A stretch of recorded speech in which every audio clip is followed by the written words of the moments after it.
Hey guys and gals, welcome to K6 Outdoors. I'm your host, Kyle.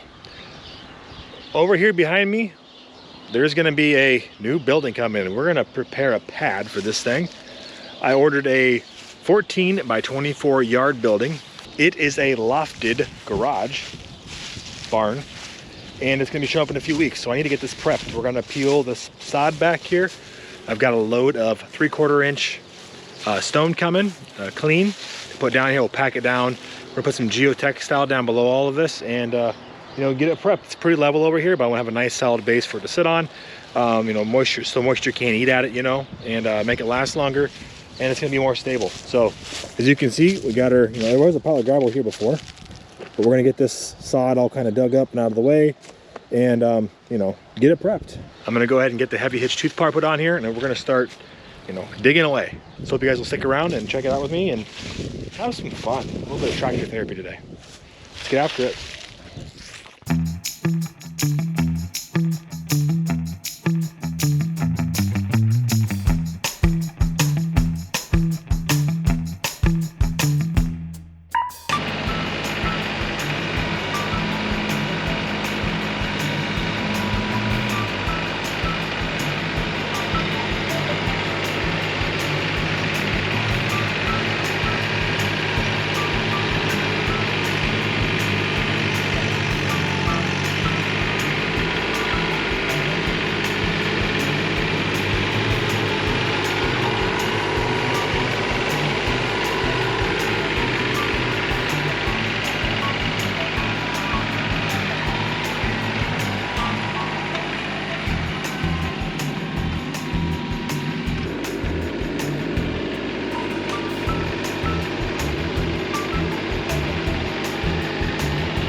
All right, guys and gals, the next day, well, a couple days later, we got all the sod pulled back here. Got the area kind of laid out. Now what we're gonna do is I got some Geotextile fabric. This is called Dura Weave. I got it at my local big box store. It's pre-folded 12.5 foot by 27.5 foot. Gives you square footage obviously here. Anyways, it's great for what we're doing here.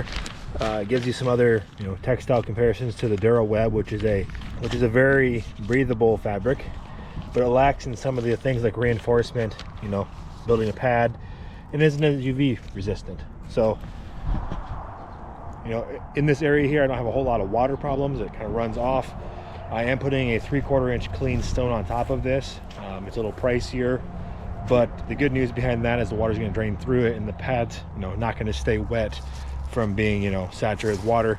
Crusher run, or, you know, you'll hear road stone, whatever you want to call it, has got the fines in it, and it'll pack really tight, which is fine. But if you have a moisture problem, you might want to consider not doing that. So from what I've read and what I've seen and what I've used in the past, I think this clean stone's gonna be the way to go, even though it is a tad bit pricier. But hey, that's what it is. So let's go ahead and we're gonna start filling this in here, get the Geotextile laid out, and start going from there. Let's go ahead and get our poles out of the way.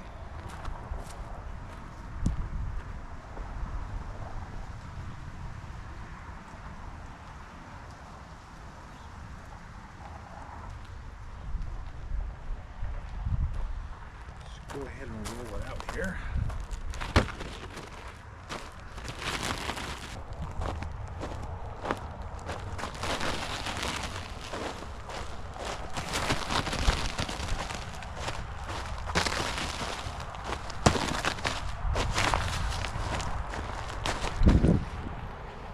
We're gonna pull it over here, get everything square in the world, then we're gonna unfold it.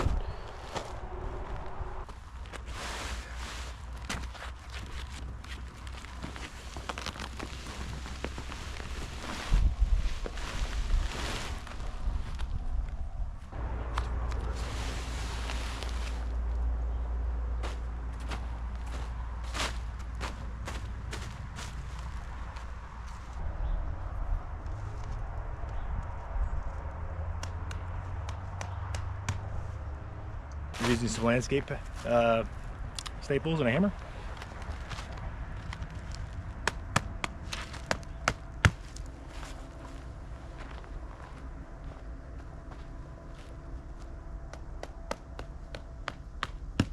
Just a little bit.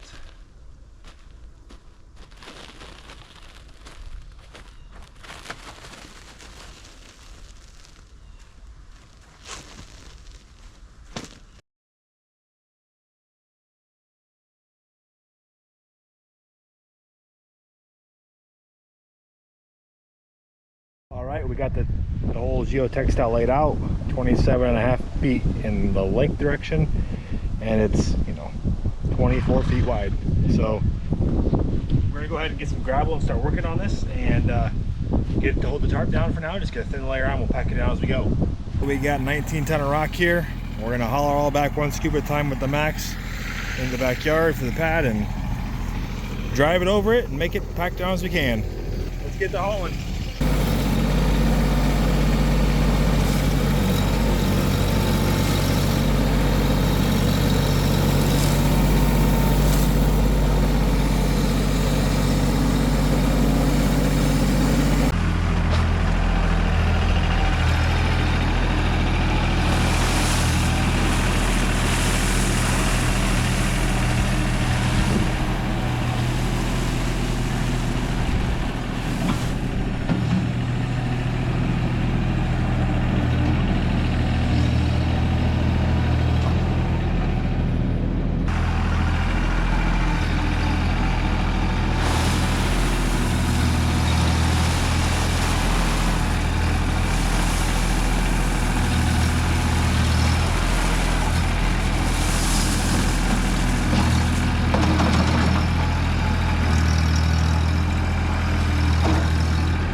All right, so it's coming along nicely. The tractor's doing a great job. Got a long ways to go here. You know, I got a lot more to do. I always wanted to give you guys an update. I think it's going to be really nice when it's all said and done, and going to be a good solid base. Again, I chose to use the washed rock because it's kind of a lower area and I don't want water sitting on the bottom skids and then, you know, ultimately causing problems and rotting the wood out because, you know, it is a wood floor. So we should get some good drainage with this. We're going to run it over with the tractor. We're going to level out and pack it down as good as we can with the tires. I might go get some 4x6s and come along the outside just to help retain the rock, but it's staying in place pretty well, so I don't know what we'll do there. So we're going to keep bringing more buckets up here, you know, slow but steady. The good news about doing this ourselves was we'll save ourselves some money in the long run, you know, because we did it, and I get some good tractor therapy time. You know, our guy's got to unwind. To get his mind off things. So let's keep taking a bucket. I'll catch up with you guys in a little bit once I get the first layer on. Then we're gonna get the laser level out. We're gonna level this off flat and make sure, you know, we've got a good solid flat base. All right, it's the next day. We decided, well, I decided, we, being me, decided that we're gonna add some, you know, railroad ties. Picked up some used railroad ties from Menards, you know, used, gently used, probably 30 years old. Hey, but the good news is they're still in good shape, and we're going to use these over here on the pad. Now, I was going to use 6x6 or something of that nature, but the railroad ties are 9x7, 8 foot long versus a 5.5 by 5.5 square, and they're 150 pounds a piece. They're heavier than all get. And what we're going to do with these is bring them over here and create a small retaining wall for the gravel, which I knew, you know, I put the horse in front of the cart, or the cart in front of the horse, as they would say. So I wanted to start getting gravel back here, which I did, but as you can tell here, we've got about 6 inches of gravel in order to, you know, make the rest of this flat. So what we're going to do is put some of those landscape railroad ties down this side. We're going to anchor it in with some 1/2 inch rebar, come around the corner here and go down that way with them as well. So we're going to make an L shape.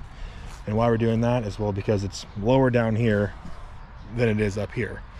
So this side's not going to have anything on it now for reinforcement. We're going to use this side here to retain the gravel over here. Really happy with this. I really, I'm just kind of trying to start rough leveling this pad. It's getting close. I'm gonna come back with a laser here and pack this down more.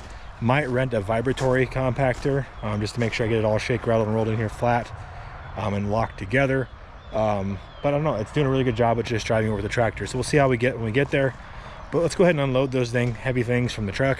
We're using some pallet forks I got down here and get them set in place and see how it goes.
things are heavy. They're up to 150 pounds a piece.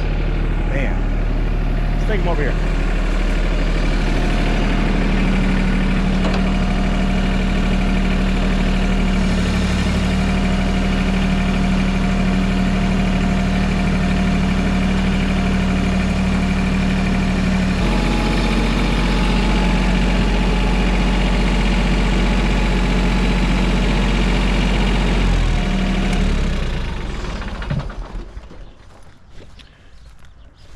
This is probably a good point in the video to, put out to you guys, if you're not part of the YouTube family, hit that subscribe button down below if you guys like what I'm doing. Without you all, this channel doesn't exist, and I really do enjoy doing these projects and sharing with you guys along the way. Hit that like button if you like this stuff. If you don't, give me a thumbs down, but give a guy some feedback on how I can make this stuff better. And like always, let me know if you'd like to see some other projects on the property that I've been working on, or if you have questions about other stuff we're doing. Anyways, we got all the railroad ties over here. We got 7 of them. They're about 8 foot long. Some of them aren't in the best shape, but you get what you get. for 20 bucks a piece at your local home improvement store. These things used to be dirt cheap, but let's be honest, you know, a 6x6 is the same size as over double, and they're not near as heavy, and they're not going to last as long as these already have. So anyways, we're going to go ahead and we're going to start putting these in place. I'm bring the laser level over to see where I'm at, start marking things out, and start laying some timbers in. We're going to drill some 1/2-inch holes through it. We got some rebar to cut up. I was going to buy it by the piece, but it was like $4 for a 24-inch section, or, you know, $4 for a 10-foot section. So it's insane what stuff it costs anymore. And to do the leveling, we are using a Kaiweets Laser level. I'll put a link down in the description below. Remember, these are affiliate links, so if you guys use them, it's of no expense to you, but I do get a slight bit of commission off the sale. I've used this many times on different projects and works really well. It's a really low cost unit that'll really help you out around the prop. So what we're going to do, turn it on. We're going to have a rotating laser going around. This is going to beep, and it's going to tell us when we're at the same height as the laser, so we can set grade or set height in this case. All right, we're going to go ahead and get a straight line down this so we can get these timbers all the same. I got a laser level, but these little bubble levels sure come in handy. It's called a line level. We'll snap it on here and get it straight.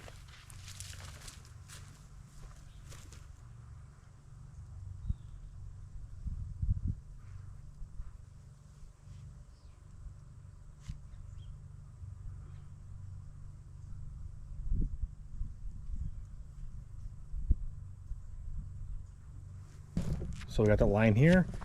You can see the bubble. We're off just a little bit still. We want to make that bubble in the middle so we know the top of these are all the same all the way down.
All right, we got the straight line here. We got her straight down here. Basically, it's parallel with our property line. And now we can square this corner up. I'm gonna go ahead and drill 3 holes in each one of these and put a 1/2-inch rebar down through it to stake it in place. It's turning out pretty well, but man, I'm out of shape. These things are heavy. Get yourself one of these sledgehammers, it makes life a lot easier. So now we're gonna double check with the laser level. We're close, and keep going from there. Listen for the beep. It knows your level to the bottom of this, which I zeroed this to the middle of the pad, so that's where this is going to be at.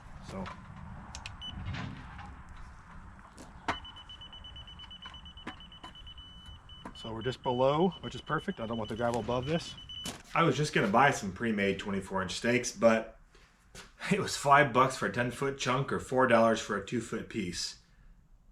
Tell me what makes sense. I need quite a few of them because I've got 8 railroad ties and I'm putting 3 a piece in them. So, you know, anyways, math didn't make sense. So what I'm doing here, I'm doing 2 at a time, basically. And 2 sticks at a time. Just getting myself close. You know, mark them, blah, blah, blah. Clamping them to the table. And then, you know, I've talked about it in previous videos. These bandsaws, this is a Bauer one. You know, if you watch from the Go on City, you can get them for 75 bucks. But look at how effortless this is to cut through. The center against it.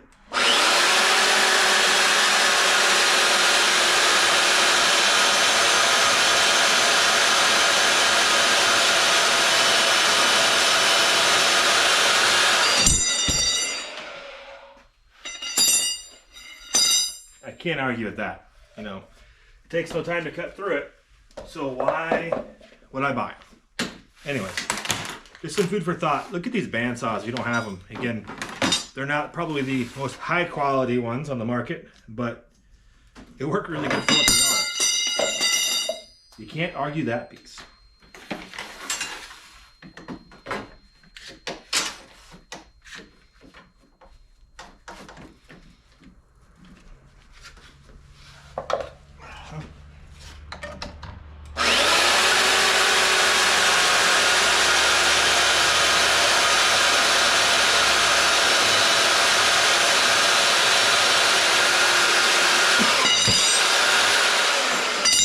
So what I'm doing to drill the holes, I got this nice 1/2-inch bit from Harbor Freight.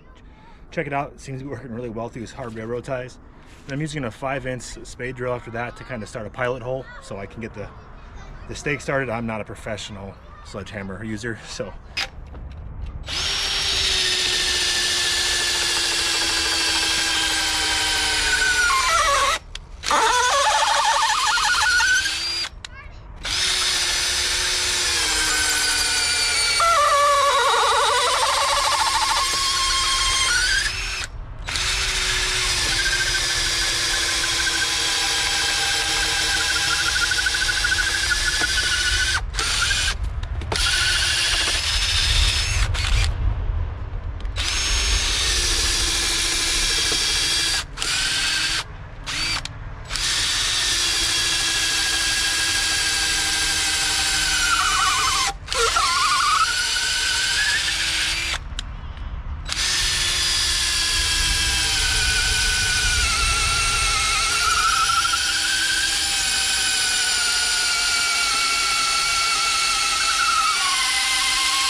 Get those drilled out, and we're just going to start a small pellet hole here,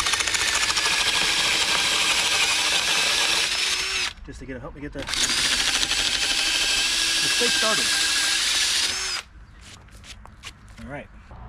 Well, good morning. It would go ahead and be the next day, and you know, for you guys, it may seem like hours. For you guys, it may seem like minutes, but it's taking me hours to get this done by myself.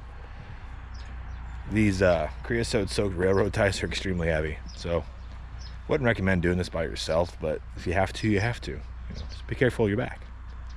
Long story short, we got this side done. So we've got the railroad ties. Obviously, there's some slight mismatches because they're, well, different size and roundedness, but most of them are pretty close. Like I mentioned, this is our property line here, so we're kind of spaced over from it. But anyways, long story short, we got these in the ground. We cut the rebar, drilled the holes. We've got 1, 2, 3 pieces of 24-inch rebar per railroad tie, and it's going nowhere. Again, we're going to backfill up on the outside here just for extra support, so this doesn't go anywhere over time. But not too much because I don't want any unavoidable moisture. I am using some 8-inch screws. On this end, there actually is a metal plate, so I couldn't get through it without drilling, but we're using some long 8-inch screws. They're like the same equivalent as 3/8 lags to tie these together. So not only do we have a piece of rebar on each side, but we're tying through it this way with a couple of those screws. And typically I would only use GRK fasteners, but they didn't. They were out of them. So, you know, what I ended up using was it's called the Grip Fast brand, which is, I think, Menards' offshoot. They're 10-inch coated timber screws. That's what they are. Sorry, I lied to you. They're not 8-inch. 10-inch coated timber screws, 35 pieces, so 35 screws. It was like 25 bucks. So not horribly priced. The GRKs were quite a bit more expensive, which was fine. I'm willing to pay for those, but you know, I didn't have them. So long story short, these should last. I've used this brand in the past and had without a whole lot of issues. I just know the tried and true nature of GRKs. So what we got to do today, down here I packed the corner in with gravel. You know, this stuff we're using is permeable, kind of somewhat, but it helps get some drainage with gravel under it. But anyways, we're going to come this way and finish this end and level it all out. Right now I've got the top of these railroad ties just slightly above the center where the pad is at, so we should have a little bit of space to put extra gravel if needed and pack this all down for the shed that's coming in. So that's a good recap of what we've done. Let's go ahead and get back to work and get this finished out.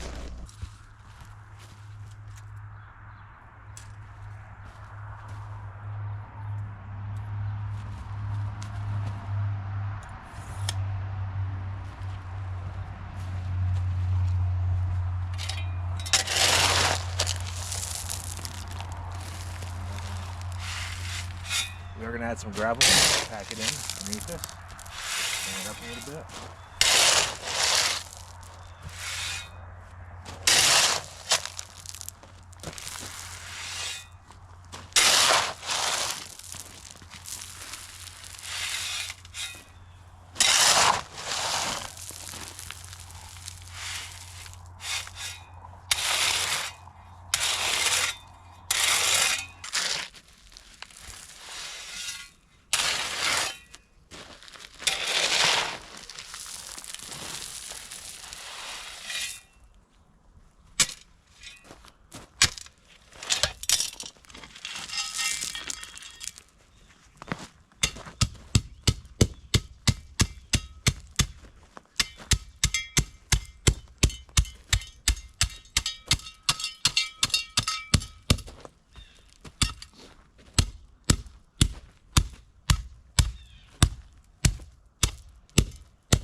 That's going to be good enough there. We need to make sure we're square here, but we're basically, you know, right on or right around that line, which is where we want to be. And we're just going to double check. We got a 90-degree corner.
Well, we got them all in. There's a couple of spots where there's metal plates on the end, so I couldn't easily, tie into them that way, so I put a 2x4. But most every other joint is just those 10-inch screws all the way around. There are 21 pieces of rebar in this, 3 per, 1 at each end and 1 in the middle. This thing's not going anywhere, and we're going to backfill the outside with a little bit of fill to keep stuff in. Again, just some extra pressures to help out. But we're going to bring some more gravel up here, fill this in, and begin to level it out. I will say, I mentioned that little auger screw driver 1/2-inch bit, I got from Harbor Freight. The drill was more a problem than the actual bit was. It did a great job. It got through all these holes, drilled. Like I said, drilled 21 holes with no problem, and still sharp enough to keep going. But it's just sometimes cordless stuff isn't the best option. So anyways, we're going to bring up some more gravel and start leveling this in.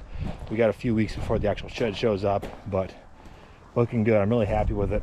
We got the it's nice and straight and flat and square to the world. I think it's turning out pretty good.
Well, that's gonna do it for this project. I do have some final grading I need to do on the gravel here to get it completely flat. We're within a couple of inches here in the middle, and again, the building we're putting here is 14 by 24, so this is like 25 foot by like 32 foot is what it ended up being. A lot bigger than what it needs to be, but the plan is I put the shed here and I can park stuff on that flat spot over there, and kind of go from there. But again, we got some final grading to do around here, just to make sure we keep these railroad ties in place. Overall, I'm extremely happy with how it turned out. We got a little bit more to put in here. I mean, I don't want to fill it too high because I want some drainage to come out here. But anyway, it's turned out pretty good. Everything seems super sturdy and it's packing down and looking nice. So let me know what you guys think about the project. Would you do something like this yourself? Did I do something wrong? Is there something I can improve upon here? I think ultimately it's going to do the job for me. And again, I could have used green treated 6x6s and made that work, but looking at 2-3 times the expense of what I did here. And this is going to work great. Maybe eventually I'll add some more border on this side, but I'm not worried about that. This section over here is going to stay compacted as everything can run downhill. But what I will tell you is these landscape timbers, well, railroad ties are extremely heavy. I hope you guys found this video informative and helpful, and maybe you learned something, or maybe you can learn me something that I didn't do correctly here. Ultimately, I think it's going to work out fine, and it's going to probably exist longer than I will. If you guys liked the video, give me a thumbs up. I would greatly appreciate that. If you're not part of the YouTube family, hit that subscribe button, and stick around for the shed delivery, which will be coming in the next few weeks. The weather is still nice now. They build them here locally, and they're going to be bringing it over here and setting it on the pad. Again, give me guys' feedback down there in the comments. I'll put links in the description to all the stuff I used today. And that Hercules drill from Harbor Freight did a good job. Maybe that 20-volt cordless drill I used isn't the best, but it got through all these holes, like something like 19 or 20 holes, no problem. The drill's still sharp. So, and guys, check this stuff out. Don't be afraid to use those links. They're affiliate links, but you don't get charged any more for it. I just make a little commission off the sale. It helps me support some of these projects I'm doing here on the property. This specific way I did this, I wasn't going to do the pad this way, but I thought, hey, you know, this is a cheaper way to do it. Maybe some of you will learn from how I did it and can apply it to your situation. Just remember, the purpose of this channel is for me to learn some of this stuff the hard way so you don't have to, and to share ideas so maybe it inspires something in you guys. So thanks again. My name's Kyle. I greatly appreciate y'all. Take care. Until next time, I'll see ya.